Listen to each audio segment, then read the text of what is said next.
There is a powerful and enduring romance to the story of the submarine war. We have seen it 100 times in films and books, the tense, claustrophobic world of the U-boat, the skilled commander peering through his periscope, the silent, deadly cat and mouse game played between the hunter and the hunted in the vast, empty expanse of the ocean. It is a story of skill, of nerve, of two worthy adversaries locked in a strategic and deeply personal duel. It is a clean, almost noble vision of warfare. But it is a complete and utter fiction. For the tens of thousands of merchant seamen who face this threat, there was no duel. There was no cat and mouse game. There was only the cold, impersonal, and terrifyingly swift reality of a sudden, violent, and almost always anonymous execution from the deep. The truth of the Battle of the Atlantic, the longest and one of the most brutal campaigns of the Second World War, is a story written not in the clean lines of strategy, but in the chaotic physics of a torpedo impact and the unforgiving science of the freezing sea. The U-boat was not a duelist. It was an ambush predator. Its greatest strength was its invisibility. It would stalk a convoy for days, a submerged shadow, often as part of a coordinated group of submarines known as a wolf pack or rudel tactic. These wolf packs would use their collective eyes and ears to surround their prey, waiting for the perfect moment to strike, usually under the cover of the darkest part of the night. And when the attack came, it was often silent. The primary weapon of the U-boat in the early and middle years of the war was the G7 electric torpedo. Unlike the earlier air-powered torpedoes, which left a telltale trail of bubbles in their wake, the G7 was virtually wakeless. It was a 23-foot-long ghost of steel and high explosives, running silently through the black water towards your ship's hull. For the men on watch on the deck of a merchant freighter in the middle of a vast convoy, there would be no warning. There would be no frantic cry of torpedo off the port bow. There would simply be the long, monotonous hours of the watch, the creak of the ship, the sound of the wind and the waves. And then, in a single, shattering instant, the world would cease to exist. Tonight, we are going to strip away the romance and explore that brutal reality. We are going to place you on the deck of one of the nearly 3,000 Allied merchant ships that were lost to U-boats during the war. We will not be telling the story from the captain's bridge or the admiral's map room. We will be telling it from the perspective of an ordinary person, caught in the crosshairs of a conflict they could not see and a weapon they could not dodge. We will explore, step by step, the terrifying cascade of events and the cold, unforgiving science of the sea that meant, for so many thousands of souls, there was simply no escape.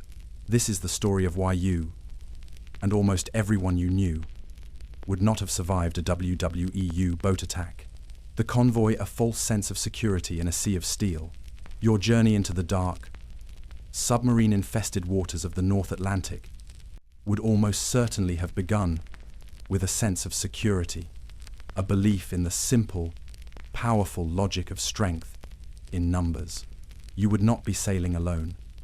You would be part of a great convoy, a vast, floating city of steel moving slowly across the ocean. From the deck of your merchant freighter, you would see dozens of other ships just like yours, stretching to the horizon in a great, ordered grid. You would see the lean, grey silhouettes of the naval escort ships, destroyers, and smaller corvettes patrolling the flanks, their presence a promise of protection. The convoy system was the Allied answer to the U-boat menace, and on the surface, it seemed like a formidable one. But this sense of security was a profound and dangerous illusion, a thin veneer of order, masking a deep and constant vulnerability. The ships that made up this floating city were not warships. They were the slow, lumbering workhorses of the sea tankers filled with explosive fuel, freighters laden with vital food and war materials, and troop transports. Many were old vessels, pressed back into service. Even the new, mass-produced Liberty ships, which were the backbone of the Allied supply line, were slow, unwieldy, and never designed to outmaneuver a torpedo. The convoy's speed was dictated by the speed of its slowest vessel, meaning this entire armada often crawled across the Atlantic at a painfully slow 7 or 8 knots, a sitting duck for a U-boat that could easily race ahead underwater and position itself for the perfect attack. Life within the convoy was a stressful, rigidly controlled existence. You would be assigned a specific position within a vast, floating grid that could cover 50 square miles of ocean. You would have to maintain this position with absolute precision, day and night, in all weather, from calm seas to raging gales. This required constant, nerve-wracking attention. A small error in speed or navigation could lead to a catastrophic collision with a neighboring ship. And at night, the entire convoy would sail under strict blackout conditions, a fleet of dark, silent ghosts, making the task of station-keeping even more perilous. There were dreaded positions within this grid, particularly the coffin corner, the last ship on an outside column, the most exposed and isolated from the protection of the escorts. And that protection was often terrifyingly thin, especially in the early and middle years of the war. A convoy of 50 or 60 merchant ships might be guarded by a tiny handful of escorts, perhaps only 4 or 5 destroyers and corvettes. These few ships were tasked with screening an immense perimeter, constantly sweeping for the submerged signature of a U-boat on their primitive ASDIC sonar. But the most terrifying reality was the mid-Atlantic gap, a vast stretch of ocean beyond the range of land-based air cover from either Britain or North America. When your convoy entered this black pit, you were truly alone. For days on end, the only protection you had was the small handful of ships in your escort screen. For the individual sailor, then, the convoy was a paradox. It was the only hope of survival, yet it offered no real guarantee of safety. It was a slow, vulnerable, and immense target. A herd of sheep moving through a valley filled with wolves, with only a few weary sheepdogs to protect them. The unseen predator stalked from the crushing depths, while you and your crewmates were navigating the cold, stressful, but relatively open world of the convoy. Your hunter was living in an entirely different reality. Somewhere out in the darkness, miles away, was the steel tube that would become your executioner, a German Type 7 U-boat. From a distance, it was not an imposing weapon. On the surface, it was a small, narrow, and brutally functional vessel, barely over 200 feet long. It was not a grand battleship. It was a sleek, grey predator, built for one purpose and one purpose only: to sink to the crushing depths of the ocean and to kill without being seen. To understand the nature of the threat, we must step inside this predator. Life aboard a U-boat was a descent into a claustrophobic, foul-smelling, and perpetually damp version of hell. A crew of around 50 young men would live packed together in a space smaller than a modern subway car for weeks, sometimes months, on end. There was no privacy. Men would sleep in rotating shifts in narrow bunks, often sharing their hot bunk with a man from the opposite watch. The air was thick with the inescapable, greasy stench of diesel fuel, the sour tang of unwashed bodies, and the lingering odors of cooking and the single, constantly used toilet. Condensation would drip from every surface, ensuring that nothing was ever truly dry. This was the environment that bred the men who were hunting you. The U-boat of the Second World War was not a true submarine in the modern nuclear-powered sense. It was a submersible torpedo boat. It could not stay underwater for long periods, and it was much faster on the surface, using its powerful diesel engines, than it was when submerged and running on its limited battery power. The hunt, therefore, was a patient, grueling affair. The U-boat would stalk your convoy from a distance, often on the surface at night, its low, narrow profile making it almost invisible against the dark waves. The commander, the Callion, a man who was treated as a god within the confines of the steel hull, would use the cover of darkness to race ahead of the convoy's path. Then, just before dawn, he would give the order to submerge, and the boat would slip beneath the waves, switching to its silent electric motors to close in for the kill. This was the moment of greatest vulnerability, both for you and for them. As the U-boat crept closer, it could be detected by the ASDIC sonar of your escort ships. For the U-boat crew, the rhythmic metallic ping, ping, ping of the sonar sweeping across their hull was the most terrifying sound in the world. It meant they had been found. What followed was a battle of nerves. The escort ships would begin their depth charge runs, and the world inside the U-boat would become a chaos of noise and violence. The massive explosions would throw men across the cramped compartments, knock out the lights, and cause the steel hull to creak and groan under the immense pressure, threatening to implode at any moment. The men could do nothing but endure the terrifying bombardment in the darkness, praying that their captain had taken them deep enough and that the steel that surrounded them would hold. This was the world of the unseen predator, a brutal, stinking, and terrifying existence, which perhaps helps to explain the cold, detached, and impersonal efficiency with which they would bring about your end. The long, boring wait, monotony before the mayhem. For the men hunting you in the U-boat, the long days of the patrol were filled with a tense and focused purpose. But for you, a sailor on a merchant freighter in the middle of a vast convoy, the dominant experience of the Atlantic crossing was not terror, but a profound and soul-crushing boredom. The journey was a slow, grinding, and deeply monotonous affair. Your world would shrink to the grey, rolling waves of the North Atlantic, the grey, oppressive sky above, and the grey, steel plates of the ship beneath your feet. The days would blur into a repeating cycle of watch shifts, brief periods of rest in a cramped and stuffy bunk, and meals of bland, repetitive food. You would stand for hours on lookout, your eyes scanning the endless, empty horizon, until the sea and sky seemed to merge into a single, hypnotic void. You would chip rust, paint railings, and perform the endless, mundane tasks of ship maintenance, all while the ship itself plodded along at a snail's pace, its engines a constant, droning lullaby. This monotony was, in its own way, a form of psychological warfare. It was a weapon that the U-boat commanders understood and used to their advantage. The sheer, mind-numbing boredom of the voyage would lull the convoy's lookouts into a state of fatigue and complacency. A man's attention would wander. His eyes, tired from staring at the grey waves, might mistake the white flash of a breaking wave for the 100th time, making him less likely to spot the one, faint periscope feather that actually mattered.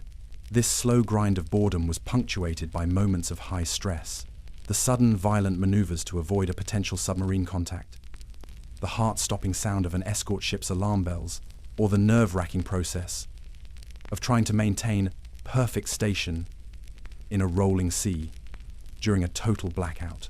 But these moments of adrenaline would fade, and you would be left once again with the quiet, creeping dread that lay just beneath the surface of the boredom.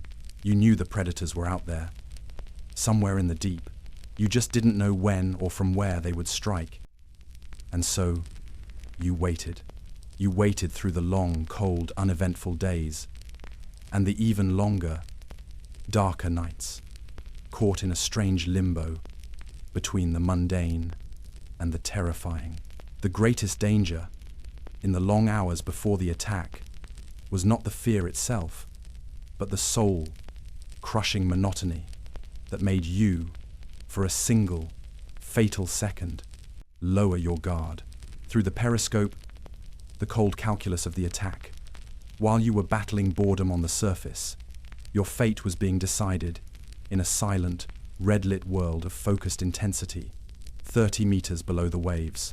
The U-boat, having successfully positioned itself ahead of the convoy, would now be running on its silent electric motors, creeping into position for the kill.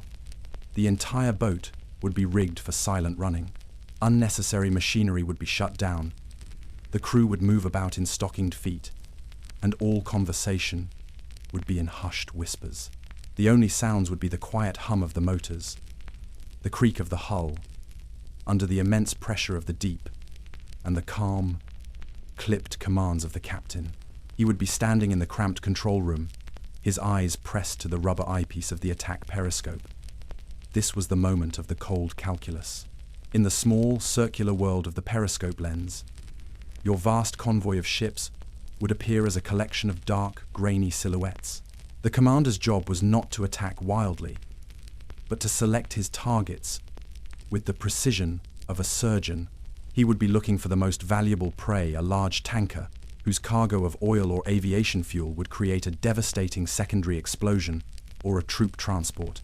He would raise the periscope for only a few seconds at a time, a brief, sweeping glance to avoid detection, before lowering it back into its well. In those fleeting seconds, he would be performing a complex mathematical equation. Using a circular dial in the periscope called a stadimeter, he would measure the angle between the waterline and the top of his target's mast. Knowing the standard height of the mast on a Liberty ship or a tanker, he could instantly calculate the range. He would watch your ship sail across the crosshairs of his periscope, timing its passage to calculate its speed. This data, your ship's range, its speed, its angle on the bow, was then fed into the U-boat's mechanical brain, the torpedo data computer, or TDC. This ingenious analog computer, a complex maze of dials and gyroscopes, would take the information and calculate the exact bearing on which to fire the torpedo, so that its path would intercept your ship. The attack on you was not an act of rage or passion. It was a physics problem, a cold, detached, and deeply personal equation of time, speed, and distance. The Wolfpack gathers a coordinated underwater ambush. Your ship's greatest misfortune may have happened a full day or two before the attack even began. It would have been the moment a single U-boat, on a lone patrol, first spotted the distant smoke of your convoy on the horizon. In the early days of the war, this U-boat might have attacked on its own, but by the height of the Battle of the Atlantic, it was merely the scout, the first wolf, to find the scent of the prey. The commander's first and most important duty was not to attack, but to shadow the convoy from a safe distance and transmit a coded contact report back to U-boat High Command, or BDU, in France. This single radio message would set in motion one of the most effective and terrifying naval tactics of the war, the Rudel tactic, the Wolfpack. Back at the command bunker in Lorient or Saint-Nazaire, the staff of the BDU, under the command of Admiral Karl Dönitz, would receive the contact report and plot your convoy's position, course, and speed on a massive map of the Atlantic. They would then begin to orchestrate the hunt. Coded messages would be broadcast to every other U-boat patrolling within hundreds of miles, ordering them to abandon their own patrols and converge on your convoy's location. And so, as your convoy plodded along at its agonizing 7 knots, a silent, unseen net would be closing in around you. From the north, from the south, from the west, a dozen or more U-boats would be racing on the surface at their top speed, all vectored in on your position by a single, coordinating intelligence. You would be completely, blissfully, unaware of this gathering. The men on your ship would continue their routine of watch-keeping and maintenance, complaining about the food and the cold, while just over the horizon, in every direction, the low, grey silhouettes of your executioners were multiplying.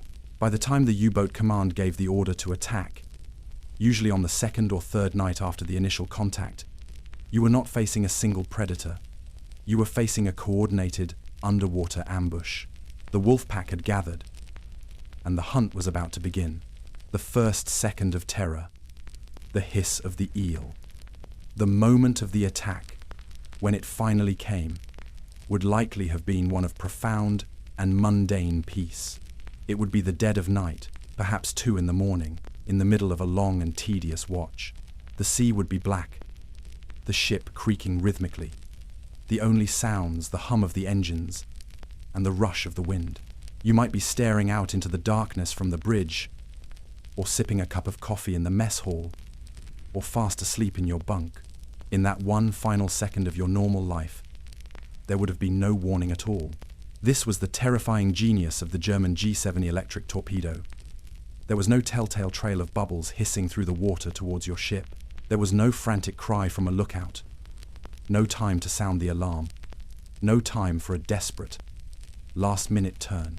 There was only the mundane reality of 1 second, and the complete, violent obliteration of reality in the next. the first thing you would have experienced would not have been a sound, but a feeling, a colossal, physical impact, as if your ship had collided with a mountain. A 500-pound warhead of high explosives, detonating against the thin steel plate of your ship's hull, would transfer its immense energy into the structure of the vessel. The steel deck beneath your feet would have felt like it was jumping upwards, throwing you into the air. This would be followed by a deafening, concussive roar, a sound so loud it would feel like a physical blow. A brilliant, blinding flash of orange light would illuminate the entire ship for a single, surreal instant, followed by an immediate and absolute darkness, as every generator and electrical system on the ship was destroyed. The air would instantly fill with the acrid smell of high explosives and, if you were in a tanker, the sickeningly sweet smell of crude oil or high-octane gasoline. For the vast majority of sailors who died in a U-boat attack, this single, instantaneous moment of violent chaos was all they ever knew. The journey from life to a desperate struggle for survival was not a journey at all. It was an instantaneous, brutal, and unannounced arrival. The impact when a steel ship becomes a shrapnel cloud. In the single, silent second before the torpedo strikes, your ship is a solid, predictable world, a vessel of steel plates and rivets, of humming engines and ordered compartments. The instant after, it ceases to be a ship at all. It becomes a vessel of pure, violent chaos, a shrapnel-filled cloud of its own making. To understand why survival was so unlikely, you must first understand the physics of the explosion. The 500 to 600 pounds of high explosive hexanite in the warhead of a German torpedo did not simply punch a neat hole in the hull. Upon detonation, it created a massive, expanding bubble of superheated gas. This bubble would violently displace thousands of tons of water, lifting the section of the ship above it clean out of the sea before collapsing in on itself. This action, the expansion and collapse of the gas bubble, acted like a giant sledgehammer, not just piercing the hull, but breaking the ship's keel, its very spine, in a single, catastrophic blow. For anyone below decks, survival was a matter of pure, dumb luck. The initial blast wave would travel through the ship's structure at supersonic speeds, turning the air in enclosed compartments into a solid wall that could rupture lungs and kill without leaving a mark. In the engine room, the violent contortion of the ship's frame would instantly rupture the high-pressure steam pipes, releasing superheated steam at hundreds of degrees that would cook the unfortunate crew members alive in a fraction of a second. If your ship was a tanker, the initial explosion would often be just a prelude to the real horror, the ignition of tens of thousands of tons of oil or aviation fuel in a secondary fireball that would turn the entire vessel into a raging inferno. But the greatest danger was the ship itself. The very steel that had protected you from the sea was now your deadliest enemy. The explosion would turn every loose object, tools, plates, bolts, machinery into a lethal projectile. But far worse was what happened to the hull itself. The steel plates would shatter, not bend, sending a blizzard of jagged, white-hot shrapnel, scything through the compartments at thousands of feet per second, shredding bulkheads, equipment, and human bodies with an indifferent, mechanical violence. In that first, terrifying second, your world is not one of flooding or sinking. It is a world of pure, concussive force, of superheated steam, of secondary explosions, and of the very air being filled with a cloud of flying metal. You were not on a damaged ship. You were trapped inside a bomb that had just detonated. The 5-minute plunge, the myth of the slow, noble sinking. Our cultural image of a great ship going down is often shaped by the story of the Titanic, a slow, noble, and almost stately descent into the abyss that lasted for nearly 3 hours, a drama that allowed for acts of heroism, for an organized evacuation, for lifeboats to be launched, for a band to play on, for the victim of a U-boat attack. This vision was a deadly fantasy. Your ship would not grant you the luxury of time. Its death would be a sudden, violent, and brutally swift affair. A modern warship is a complex honeycomb of small, watertight compartments, designed to contain flooding and keep the ship afloat. even after suffering heavy damage. A merchant freighter, however, was built for one primary purpose: to carry the maximum amount of cargo. Its interior was a collection of vast, open holds, separated by a few, thin, non-reinforced bulkheads. This design was efficient for carrying cargo, but it was catastrophically vulnerable to the damage caused by a torpedo.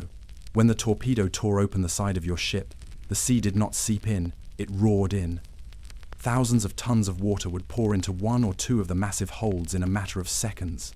The thin bulkhead separating that hold from the next was never designed to withstand that kind of immense, dynamic pressure. It would buckle and then collapse, leading to a catastrophic cascade of flooding. The weight of the water would pull the ship down with astonishing speed. The first sign would be a sickening, steep list to one side, as the flooded compartments dragged the ship over. Then would come the sounds, a deep, groaning roar as the sea poured into the ship's innards, the high-pitched, screaming sound of trapped air being forced from vents, and the terrifying, rending shriek of steel bulkheads and deck plates tearing apart under the immense, unanswerable weight of the ocean. If the ship's back had been broken by the initial explosion, you might witness the horrifying spectacle of the vessel literally cracking in half, its bow and stern rising up to the sky before their final separate plunges.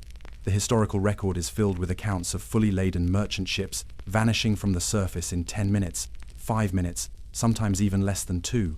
You did not have hours to prepare. You had the time it takes to sprint from one end of a sinking deck to the other. A futile escape, the chaos of abandoning ship. In training and in the manuals, the procedure for abandoning ship is an orderly, disciplined drill. You go to your assigned muster station, you help launch your designated lifeboat, and you evacuate in a calm and professional manner. But in the dead of a North Atlantic night, on the steeply listing deck of a rapidly sinking ship, there were no drills. There was only pure, unadulterated chaos. Your first enemy was the darkness. The torpedo blast would have almost certainly destroyed the ship's generators, plunging everything into a terrifying, absolute blackness, broken only by the spreading flames of oil fires.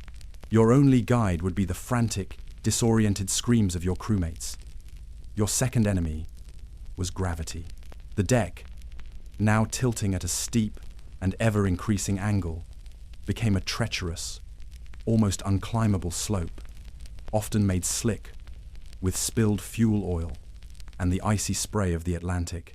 A simple walk from your post to the lifeboat station became a desperate life-or-death struggle against a hostile environment. And if you made it to the lifeboats, your struggle was far from over. The boats themselves were often casualties of the initial explosion, either smashed to pieces or rendered unusable. Even if they were intact, launching them from a sinking ship was a death trap.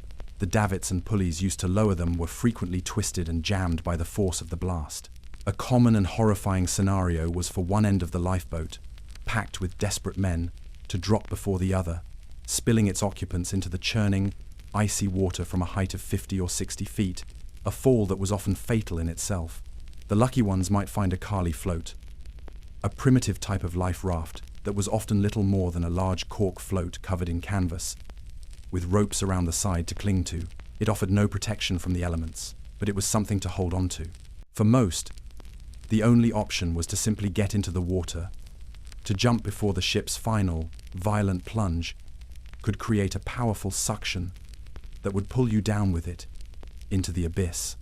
The orderly, structured escape you had been trained for was a fiction.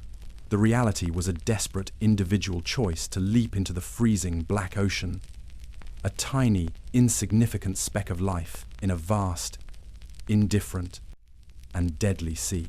The shock of the Atlantic plunged into the icy darkness.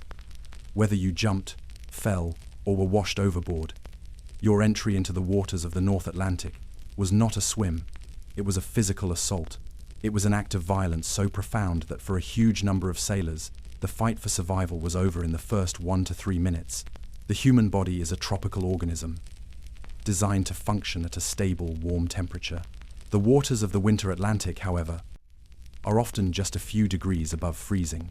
The moment this near-frozen water made contact with your body, it would trigger a series of powerful, involuntary, and often lethal physiological reflexes known as the cold shock response.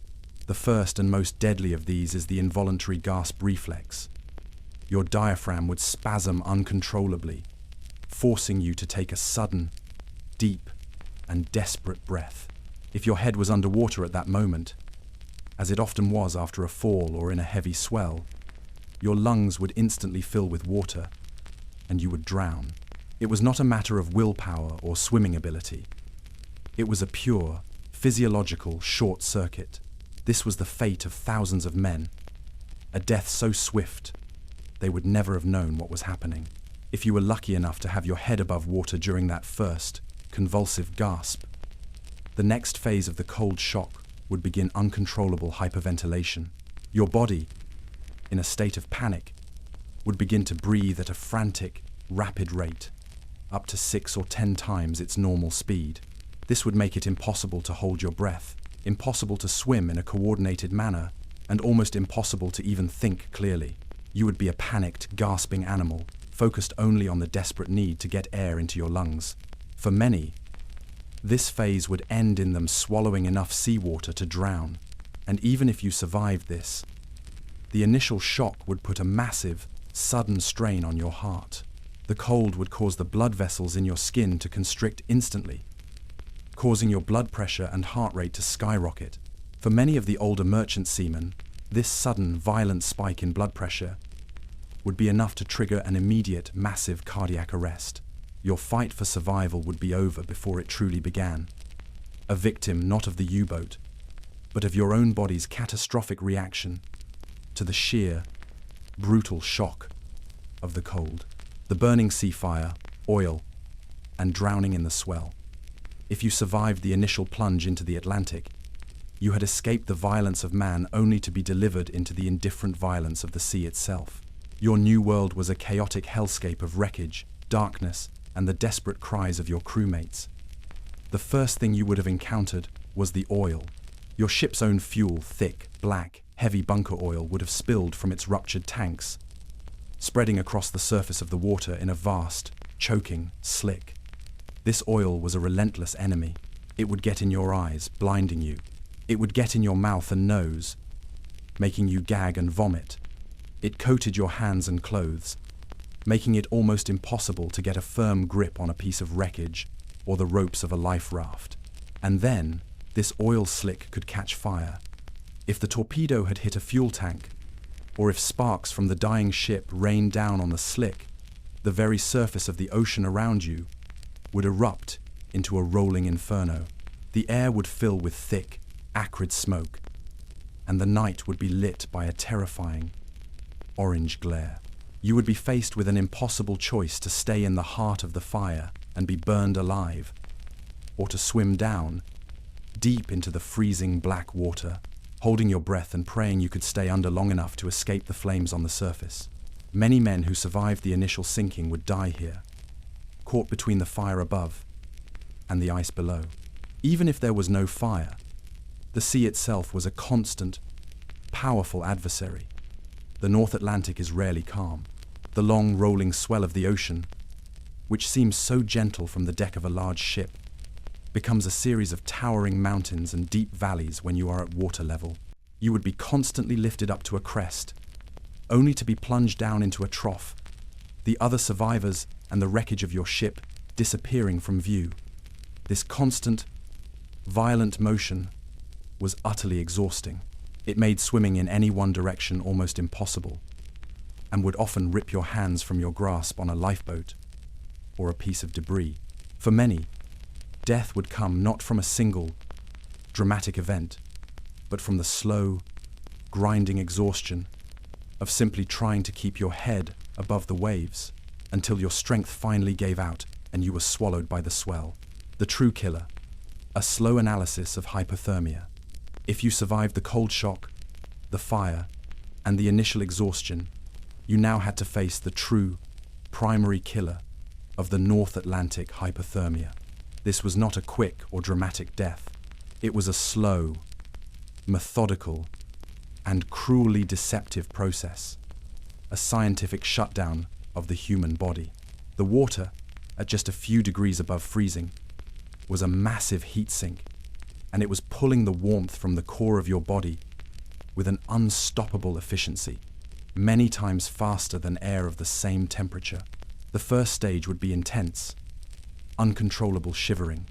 This was your body's desperate, last-ditch attempt to generate heat through muscle contraction.